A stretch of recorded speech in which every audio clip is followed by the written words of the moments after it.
What's up, guys? So I've been on all of the different forms of estradiol that, except for I think the nasal spray is the only one that I haven't tried.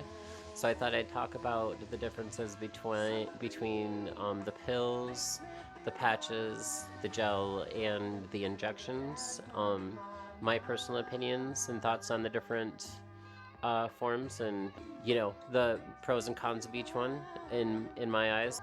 I'm not a doctor, so I'm not speaking from like expertise other than like personal experience. So this is like I'm speaking from experience. So um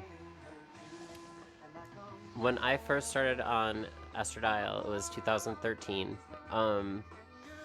And I was started off on a 2 milligram dose, and I think it was 100 milligrams of spironolactone was my starting dose for it, and I stayed on that for about 3 months. Or no, I think back when I first got that appointment, it was very long time between appointments. I think it was 6 months between appointments, so it was like 6 months later, and I went back and I asked to be bumped up, and like I didn't really like how slow the progression was, but she bumped me up to another 4 milligrams, or another 2 milligrams to 4 milligrams, and then another 100 milligrams on the Spiro. So I was at 200 milligrams of that plus 4 milligrams of estradiol, and then I bumped. 6 months later, I went back again, and she set me up with 6 milligrams of estradiol. I wanted to go up higher on the Spiro too, but she would not give me any more Spiro. So I asked about getting put on progesterone, and she would only give me a 5 milligram dosage of progesterone, which, like, if you've been on progesterone, you know that that's basically a nothing dose. It's basically, you might as well not even take a dosage.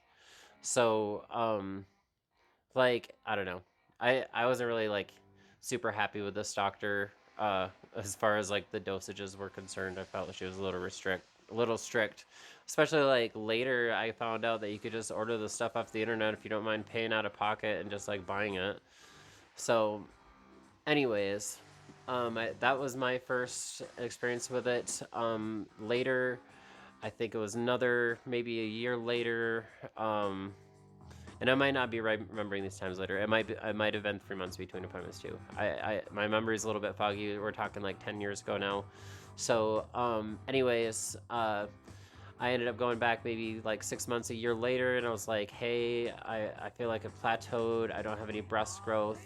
And if I'm being completely honest, I should have just stayed on the pills, because I was just being impatient. You really like, if you're a trans person and you're just starting off on hormones, you have to be super patient, and also you have to set realistic expectations. So basically, I was just being impatient, and I did not have realistic expectations as far as the timeline was concerned, as to where like everything would develop. So, anyways, I wanted to try. I was like, I really wanted to do the injections back then, but that doctor would not prescribe injections. But she would do the patches. So I was like, all right, I will do the patches. We'll give those a try. Sorry, I need to take a drink. So anyways, I get these patches, and they're like massive. They're like huge. And the doctor told me that I had to put them on my rear. So like apparently that was not the case. Apparently I could have put them on my arm or anywhere on my body, but that was the information that was given to me in the packet too. It just said to put them on your butt. So that's what I did. And I gotta tell you, these things, like, they leave marks on your underwear. Okay, so like I still have underwear from back then that have, give me a second, I might be able to find a pair. Okay, this is from like 2000. This is like an old pair of drawers. That is not what you think it is. That is glue from patches. Like, it's still kind of sticky.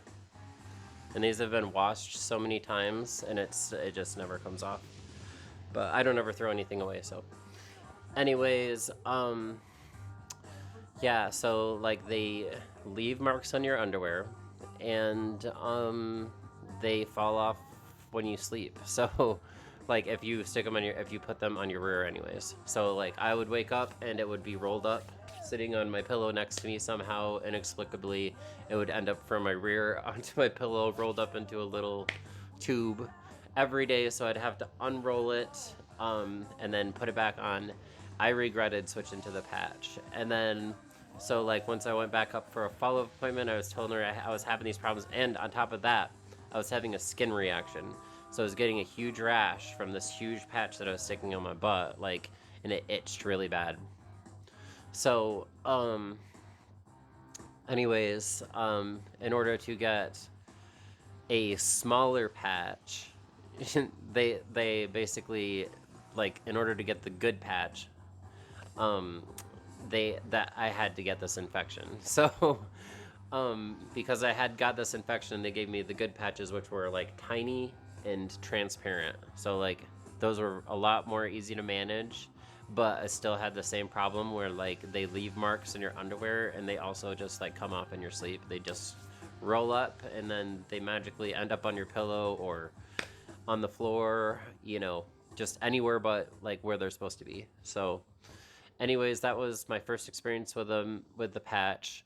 Shortly after that, I lost my insurance, and ended up starting to self-medicate off of stuff that I got off the internet. So I did briefly take the gel, but I didn't take it as prescribed, so I don't really want to speak on the benefits of it or the effects of it, because like I didn't really believe in the gel, but I know that it is an effective mean, like, so and it is also a safer means than the pills, from what I understand. It's a safer method than the pills, because the pills are messing with your liver. The gel and the patches, they absorb directly into your skin, so like they're not going, and they go right into your bloodstream, so it's not being processed by your liver like a pill does. And also like you're while you're digesting that medication, so you may be losing, you're probably not even getting the full effect of the medication when you digest or when you eat it. You can take your pills sublingually. I did that for quite a while. I mean, I didn't find it to be much of a difference from. I honestly I didn't notice any difference when I did it sublingually versus just eating the pills personally. So like, if you may notice a difference, if you can take the pills and you put them under your tongue, and it will more effectively soak them directly into your bloodstream. You can also insert them into your hoo-hoo or your other hoo-hoo, if you have one, and is a safer method to take your pills. I accidentally recorded, so like I've been talking about the pills and the patches for so long, I didn't realize I was talking for this long. So anyways, I'm gonna have to do a part 2, and I'll talk about more about the injections. So I'll be back in another video. I'll talk to you guys later. See ya. Peace.